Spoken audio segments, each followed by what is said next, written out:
Hey my friends, Sam Haymart for Test Driven TV. I've been spending the week with the 2017 Ford Escape. This is an SE front-wheel drive with a 2-liter EcoBoost engine. You know, this is one of Ford's best-selling vehicles, just this side of the Ford F-150 pickups, which, well, they're the best-selling vehicles on the planet, so this is their second best-selling vehicle, and it's also one of the top sellers in the compact crossover class. So we're going to talk about what it's like to live with.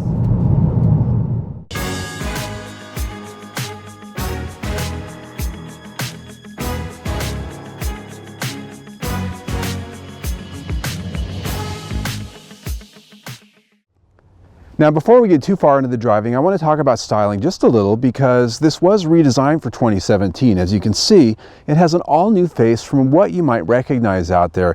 And honestly, I think it's a little bit more of a conservative design than before. It's toned down quite a bit. On the SE here, I've got fog lights, a new lower front fascia. We've got silver, or what Ford has always called argent trim, a little bit of a chrome highlight going on.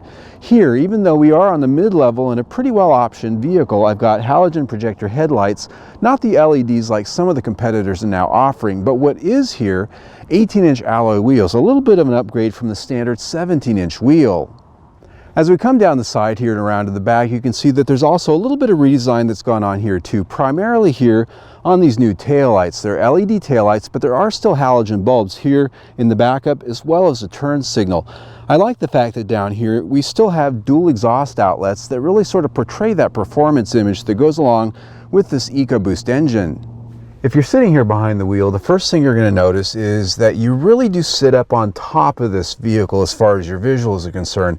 I've got the seat as low as it can go and I'm looking down on the dash and I can actually see some of the hood up there, which you can't always do with some of these compact crossovers. The steering wheel here is fully featured. It's got a lot of controls here for audio and the Sync 3 system. It also has paddle shifters, not something everything in this class offers. And ahead of that is a big 2-dial analog instrument cluster. There are some smaller gauges and there is a TFT screen in the center for customizable things, all sorts of information, trip computer, navigation, infotainment, settings, things like that. Now it is comfortable here. I've got a power leather seat here. Leather's been optioned in this one along with heaters. The passenger seat over here is a manual seat still.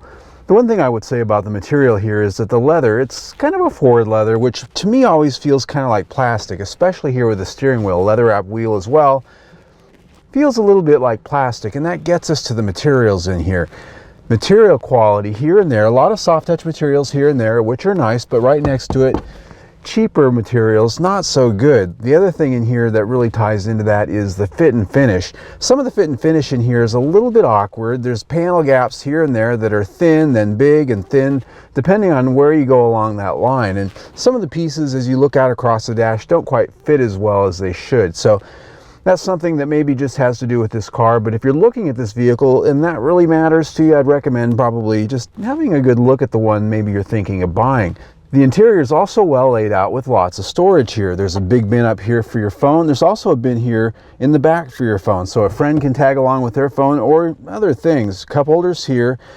One last thing, there's also a little bit of a net down here for little doodads, maybe a map, things like that. The rear seat compartment back here, the first thing I really sort of thought when I got in here is that it feels a little bit snug. Now that might just be my perception because as you can see, I've got plenty of leg room here. These seats here, they're about halfway forward, halfway back. They're set for me, I'm about 5'9", and so I've got plenty of leg room. If you had somebody push these seats all the way back, it might start to get tight here. There are adjustments here. You've got a recline, and you can adjust the seat back angle here. Takes a little bit of work to do, but you can do it. There are no sliding adjustments, not a big deal, but some in class do offer that. As far as the seating position here, I'm sitting down a little bit low with my knees perched up. Not a terrible thing. There are some that are lower, others are higher, so this is sort of mid-grade in terms of that. The one thing I would point out just sitting here is that these seats are pretty stiff. They're not really soft and cushy. Now you do have 3 across. There is an armrest here, cup holders in it. The amenities back here include something very close to my heart, and that's HVAC vents, because here in Arizona it gets really hot in the summer. It's nice to have vents for your rear seat passengers. And there's also a 110-volt outlet. Very cool.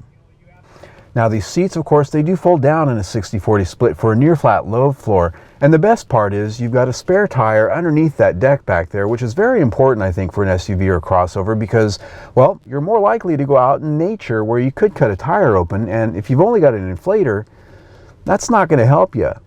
In the end game, the cabin here is what I think, well, class average. It's very comfortable, there's a lot of storage, but the material fit and finish could be a little bit better. So I think 4 out of 5 stars. On the topic of infotainment, this has the Sync 3 system, which is greatly improved over the last generation My 4 Touch. It has better graphics, the menu systems are far better laid out, and it's much easier to use while you're on the go. It has better connectivity, you've got Android Auto and Apple CarPlay functionality, as well as your Bluetooth and your USB plugins down there. The only thing I complain about is actually trying to use some of the buttons here because of the way this is set in here is a little bit difficult, but the payoff of the shroud and the way they've got it set in there is visibility. So while some of the buttons and usability as far as tactile might not be as good, the visibility is. Now, as far as audio quality is concerned, this isn't the top level Sony audio system, but it's still pretty good. So overall, it gets 5 out of 5 stars for infotainment. What's under the hood here of our Escape is actually an optional engine, something that not all the competitors offer. This is the more powerful 2-liter EcoBoost engine with 245 horsepower and 275 pound-feet of torque. And best of all, it's mated to a 6-speed automatic transmission, not a CVT like some of them. And even though it does have more power, it actually does have reasonably good fuel economy, 22 mpg city, 29 mpg highway, and 25 mpg combined, at least according to the EPA. So how does it go? Woo! Woo! Okay, well, it does break the tires loose and it torque steers a little bit. That's the first thing, but that's aside the point. It's got pretty decent power here, 245 horsepower, which in this class is one of the more powerful options out there. Not a lot of its competitors offer that. This still has a conventional transmission, a 6-speed automatic, and you have paddle shifters here when you get the 2-liter EcoBoost. And they work. Not bad at all. Now, fuel economy, not the best you can get in the Escape. This one here, as we talked about what it's rated, my experience with it this week was actually 25 mpg overall combined. So even though it's not the best in class, it's still pretty good. And part of what gets us there is the auto start-stop system. Now, that's the one thing I do need to complain about a little bit because it defaults to on every time you start the vehicle, and if you don't want it, you have to turn it off or remember to. And it wouldn't be so bad, but the system is a little bit abrupt, and if you're in stop-and-go traffic a lot, it can sometimes be annoying, especially when you got the air conditioner on, and it still works that way. So overall, though, the powertrain gets 4 out of 5 stars.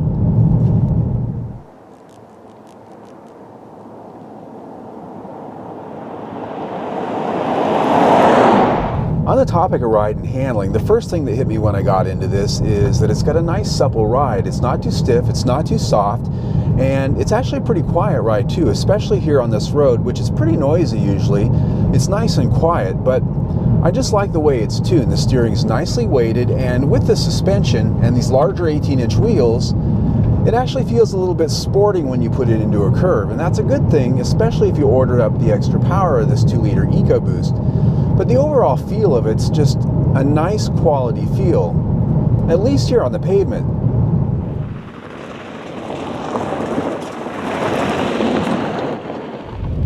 The Desert Washboard Road is a place I love to bring an SUV or a crossover out to because this is where they tell us we can drive them. It's what they market them to us for. And even though it isn't true off-roading, and this is a front-wheel drive model, it's just a great way to see how well put together it is, how well tuned the chassis is to isolate you from the rough stuff out there. And this washboard surface is just really, it's just a good test. So what am I finding out? Well, what I'm finding out is that this is a vehicle that handles very well on the pavement. It's very solid on the pavement, but it does tend to have a little bit more harshness out here than I found in some of the competitors. Occasionally, I am getting a little bit of shuddering in the steering and the suspension. Not bad, but it is there. And I do get a lot of rattling in the interior trims in here. So you can bring it out here. It's capable out here, but it is a little bit on the harsh side. So overall, chassis comes in at 4 out of 5 stars. When it comes to measuring quality, a very important thing to me, especially here in this class where there are so many competitors from Japan and Korea, here I think we're pretty well class competitive. We've got good paint finish, good body fit and alignment on the outside. The only area I could really complain about was some of the interior bits and pieces. They didn't quite fit together as well as I'd like. Overall though, quality score comes in at 4 out of 5 stars. You know, safety is very important to me, and so even though I don't use it for scoring in my test drives, I always like to show it to you here. Now, this is not a top safety pick plus from the IIHS this year because it has an acceptable rating on their small overlap crash. Even though it does have crash prevention systems, well, that's how it scores. All right, my friends, let's look at the specs. Here, we're at $33,000 and some change. That's pretty spendy if you ask me when you consider that this trim grade starts out at $25,100. A lot of factory options on here, and when you consider the fact that you can spend a lot more with the Platinum and adding all-wheel drive, that can put you way up close to $40,000 with this vehicle. When you look at the competitors out there, that some of them come fully loaded right around the same price. That's just something to consider when we're talking about value, but I will say that here there are some things that other competitors don't have, like the extra power of that EcoBoost engine. So when I look at value here, I consider that, as well as the fact that Ford tends to be a brand that negotiates price down a lot more than some of those Japanese brands. So value here, I put it 4 out of 5 stars. Now when you put that in with everything we've already talked about, we're at 4 stars for the review. Not bad. I'm Sam Hamar for Test Driven TV. I hope you enjoyed the ride.